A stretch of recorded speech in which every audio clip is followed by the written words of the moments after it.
Hello. हाँ जी। हाँ, राकेश जी, स्वागत आपका बहुत-बहुत जेटीए न्यूज़ इंडिया में। धन्यवाद सर। जो कुछ भी हुआ है, रांची के छात्रावास में लगभग 150-200 लोगों ने हमला किया और जो आदिवासी छात्रावास है, उसमें भारी तोड़-फोड़ हुई है। राकेश जी, पुलिस की शिथिलता को लेकर के सवाल उठ रहे हैं। सबसे पहले तो बता दीजिए कि आपका जो रिएक्शन है, वो क्या है इस पूरे घटना को लेकर?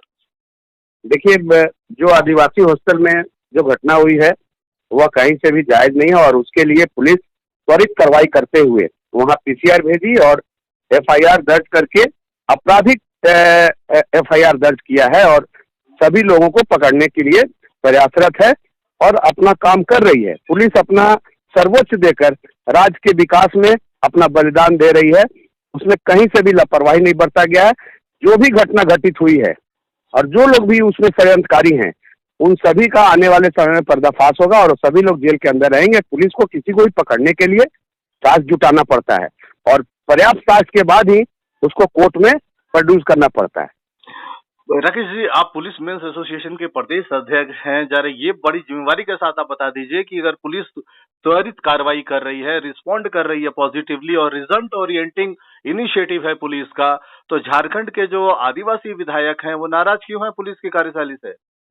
देखिए, हम ये नहीं कहते हैं कि माननीय को नाराज होने का हक नहीं और माननीय का नजरिया कोई गलत है, लेकिन जिस प्रकार माननीय के द्वारा भीड़ को के सामने पुलिस कर्मियों को बुलाकर और उस तरह का कृत्य किया गया, वह निंदनीय है।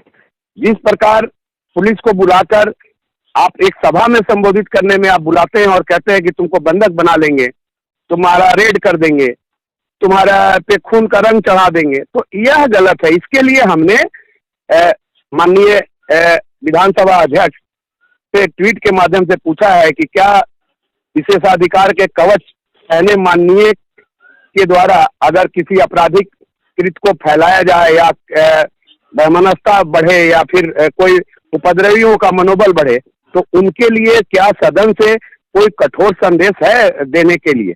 यह एक सोचनीय विषय है। जिस प्रकार माननीय के द्वारा पुलिस को बुलाकर वहां इस तरह का कई एक पदाधिकारी, कई एक सहकर्मी, सिपाही हवलदार के सामने कहा गया, उससे क्या अपराधियों का, उपद्रवियों का मनोबल नहीं बढ़ेगा?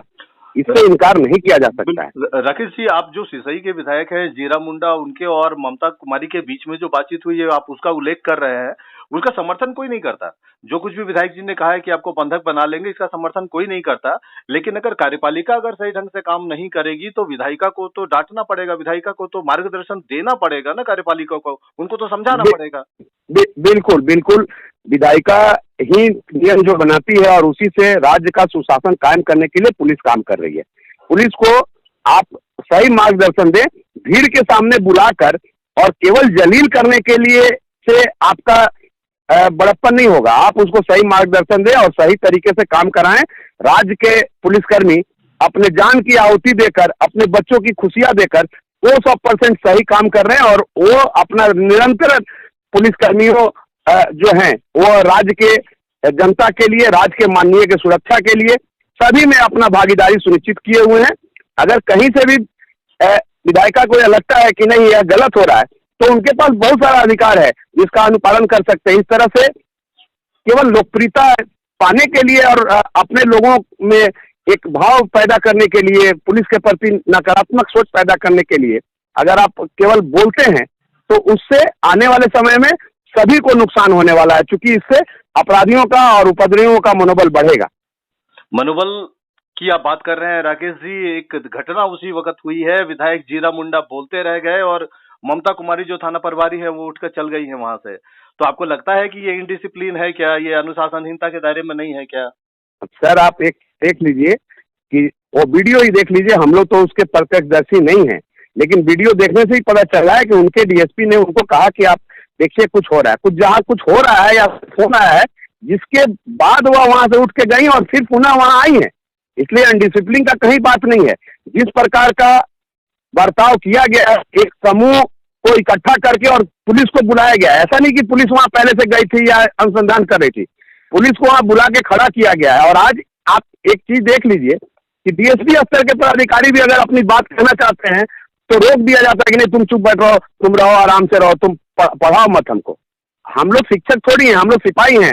हम लोग देश के राज्य के विकास में अपना बलिदान देकर उसको सींचना चाहते हैं, सुशासन कायम करना चाहते हैं, सरकार का इकबाल कायम करना चाहते हैं। और आज अगर आप उनकी बातों को सुनेंगे भी नहीं तो आप कैसे न्याय करेंगे? बिल्कुल, बिल्कुल। राकेश जी, मौका मिला है आप लोगों को अब आदिवासी छात्रावास को लेकर के जो भी मामला है, हम उम्मीद करते हैं कि पुलिस अच्छा काम करेगी और रिजल्ट ओरिएंटिंग काम होगा। राकेश जी, आपने वक्त निकाला बात करने के लिए जेटीएन न्यूज़ इंडिया देखिए, के साथ आपका बहुत सभी जगहों पे पुलिस है और आदिवासी और गैर आदिवासी सभी लोगों की सुरक्षा पुलिस के लिए सुनिश्चित करना बहुत पहला प्रायोरिटी है। और हम सभी का उत्थान चाहते हैं, सभी का विकास चाहते हैं और पुलिस चाहती है कि सब लोग सुकून से रहे। किसी का भी, मेरा जो भी लेना है आप ले लें, परंतु आप सुकून से रहें। बिल्कुल। धन्यवाद। राकेश जी, आपने वक्त निकाला, बहुत बहुत धन्यवाद आपका।